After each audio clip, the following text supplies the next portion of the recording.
বৈষম্য বিরোধী ছাত্র আন্দোলনে যোগ দিতে ৫ আগস্ট সকালে বাসা থেকে বের হন মিরপুরের হারুন মোল্লা ডিগ্রি কলেজের প্রথম বর্ষের শিক্ষার্থী মমিন ইসলাম। বিকেলে বাসায় ফেরেন লাশ হয়ে। সহপাঠীদের অভিযোগ, মিরপুর মডেল থানা থেকে ছোড়া গুলিতে মৃত্যু হয় তার। একমাত্র ছেলেকে হারিয়ে পাগল প্রায় তার মা। পরিবারের স্বপ্ন যেন রূপ নিয়েছে দুঃস্বপ্নে। প্রিয় নাম্বার সেট করে বিকাশে সেন্ড মানি করুন ফ্রি।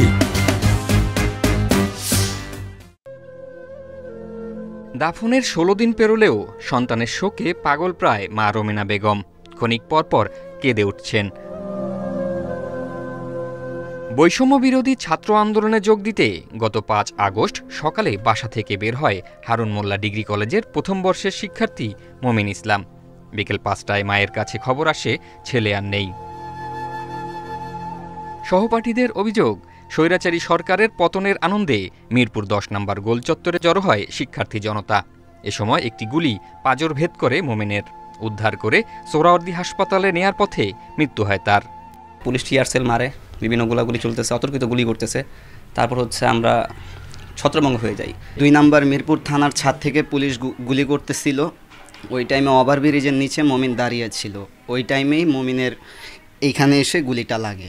প্রতিবেশীরা জানান, ৬ বছর ধরে রূপনগরের ইস্টার্ন হাউজিং এলাকায় বাসা ভাড়া নিয়ে থাকছে মোমেনের পরিবার। ডাকনাম শান্ত, নামের মতোই ছিল শান্ত স্বভাবের। সারাদিন ঘরেই মোবাইল দিয়ে খেলতো, করতো। এমনি বাহিরে কোনো একটা পোলাপাইনের সাথে কোনো ছিল না ওর। মমিনের সাথে কোনোদিন আমাদের সাথে কোনোদিন এক কথাও হয় না, ঝগড়াঝাটিও লাগে না, খুব ভালো ছিল। ৩ ভাই বোনের সংসারে মমিন সবার বড়।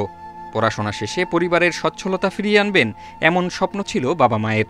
বড় হবে, নিজের পায়ে দাঁড়াবে, বোন দুটা আছে, তাদের দেখশন করবে, ভালো একটা ইনকাম করবে।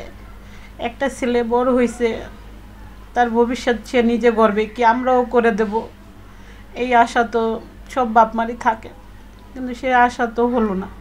মমিনের দেশের বাড়ি ভোলার চরফ্যাশনে। বাবা মোহাম্মদ বাবুল পেশায় একজন গাড়ি চালক। জাহিদুল ইসলাম, ইন্ডিপেন্ডেন্ট নিউজ, ঢাকা।